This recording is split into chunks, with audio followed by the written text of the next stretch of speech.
tutti e benvenuti alla nuova puntata di Pillole di Napoletano. Ci siamo lasciati alle spalle la pausa pasquale e ripartiamo con i nuovi video sul canale. Per questo video parleremo non di un termine ma di una locuzione, ovvero marcare a peste.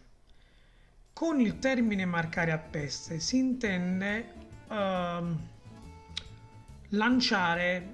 augurare la sfortuna di una persona con modi, atteggiamenti o parole.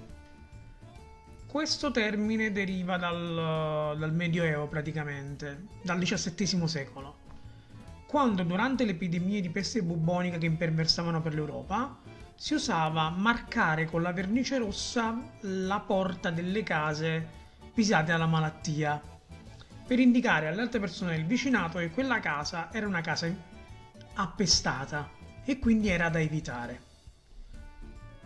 Facilmente comprensibile come questo termine sia poi diventato dall'indicare una casa appestata voler augurare la mala sorte nei confronti di un'abitazione, di una famiglia, di una persona.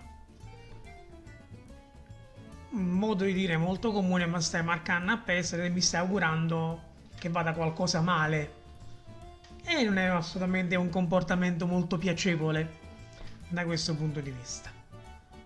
Detto questo, io vi saluto, vi ringrazio come sempre per la vostra attenzione e vi rimando a una prossima puntata di Pillole di Napoletano.